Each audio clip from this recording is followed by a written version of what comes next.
Assalamualaikum warahmatullahi wabarakatuh.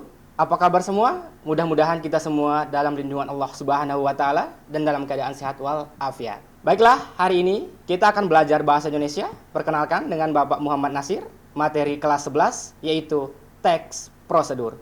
Nah, anak-anakku sekalian, teks prosedur ini termasuk KD atau kompetensi dasar 3.1 untuk pengetahuan dan 4.1 untuk keterampilan. Dapat kita lihat pada slide berikut ini. Ya, di sini ada tujuannya yaitu siswa mampu membedakan informasi dalam teks prosedur kompleks. Yang kedua, siswa mampu mengidentifikasi teks prosedur kompleks. Dan yang ketiga, siswa mampu menuliskan tahapan-tahapan dalam teks prosedur kompleks. Itu tujuan pembelajaran hari ini. Ya, kita masuk ke materi. Kita lihat di sini slide pertama.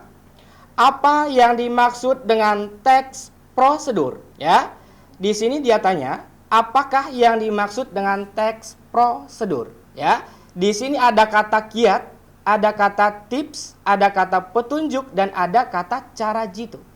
Ya, apakah semua kata ini termasuk ke dalam pengertian teks prosedur? Atau bahkan hanya salah satu yang termasuk ke dalam jenis teks prosedur? Ya, hari ini kita akan bahas secara lebih detail. Dan kita lihat di slide yang pertama untuk pengertian teks prosedur.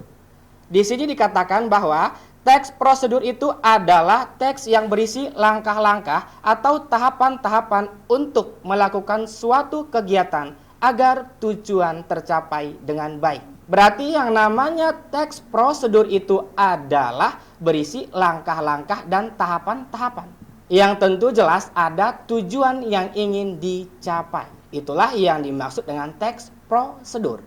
Ada langkah-langkah dan ada tahapan-tahapan. Nah, sedangkan apa sih Pak fungsi dari teks prosedur?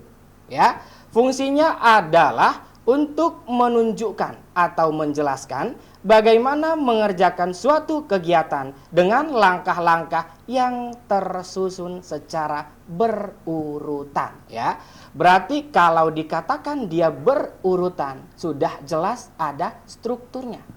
Kalau misalnya strukturnya ada 3 struktur, maka di dalam teks tersebut harus terpenuhi ketiga-tiganya. Nah, pertanyaannya, apa sajakah struktur yang terdapat dalam teks prosedur?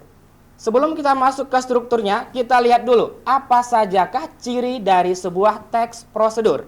Dapat kita lihat pada slide berikut, ya. Di sini dikatakan bahwa ciri dari teks prosedur itu yang pertama adalah rinci.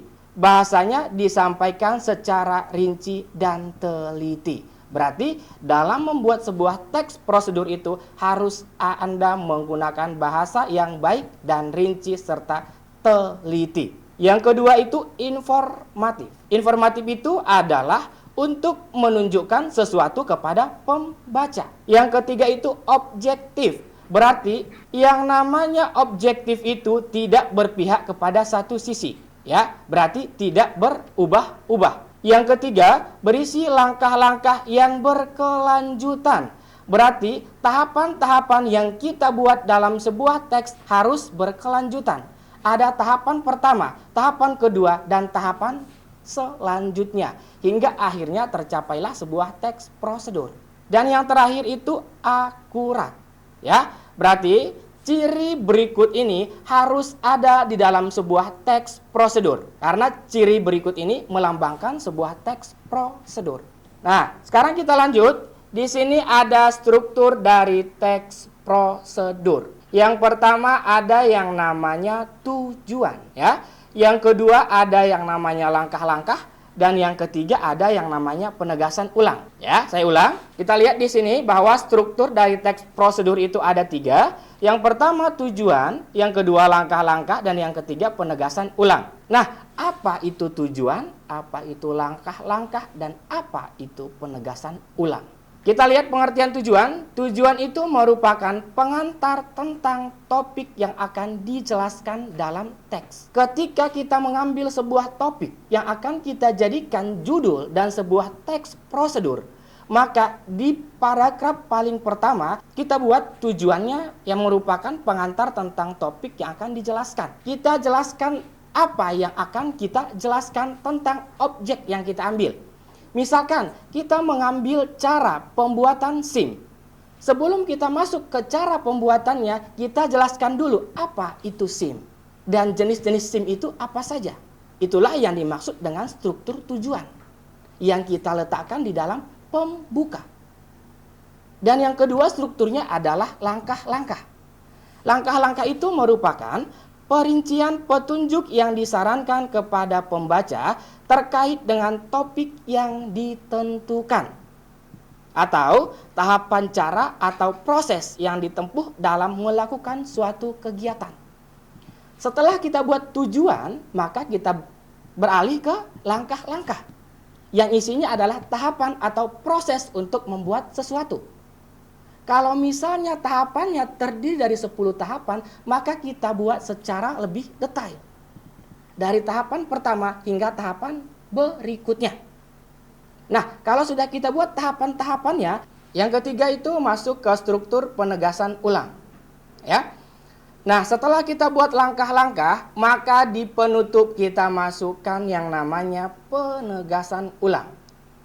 Yang pengertiannya merupakan harapan ataupun manfaat apabila petunjuk-petunjuk itu dijalankan dengan baik atau penutup dalam sebuah teks.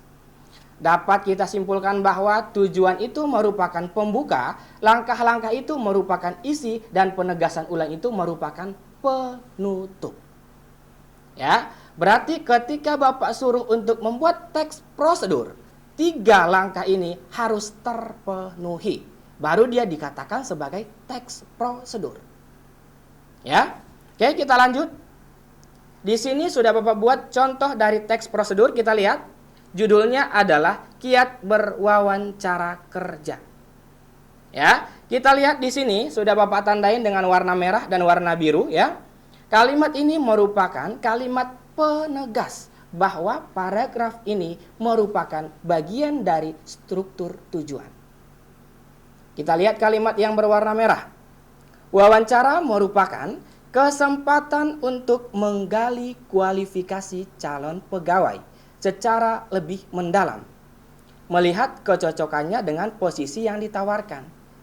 Jelas ini merupakan struktur tujuan, karena pertama dia jelaskan apa itu wawancara. Ya, yang berwarna biru, wawancara pun menjadi ajang tanya jawab antara pewawancara dan narasumber. Jelas ini merupakan sebuah tujuan untuk melaksanakan wawancara. Maka dikatakanlah bahwa paragraf ini merupakan struktur dari tujuan. Karena dia menjelaskan mengenai wawancara. Belum menjelaskan mengenai tahapan-tahapan atau kiat berwawancara kerja. Kalau sudah masuk ke dalam kiat berwawancara kerja, maka kita buat ke dalam struktur langkah-langkah. Kita lihat di sini ada 2 paragraf ya. Sebenarnya ini ada beberapa paragraf, cuma Bapak persingkat ya. Kita lihat di sini yang pertama yang berwarna merah. Agar mudah dipahami oleh mitra bicara, kita harus berbicara dengan jelas. Merupakan langkah atau kiat berwawancara. Kita lihat yang berwarna biru. Selain itu, perhatikan betul apa yang disampaikan, termasuk ke dalam apa? Langkah-langkah atau kiat berwawancara. Maka sudah jelas bahwa teks ini termasuk ke dalam struktur langkah-langkah. Ya, oke, kita lanjut ke struktur yang terakhir, yaitu penegasan ulang. Sebagaimana yang sudah saya sampaikan tadi, penegasan ulang letaknya di akhir. Ya, kita lihat teks berikut ini. Ya, sudah Bapak tandain dengan warna merah.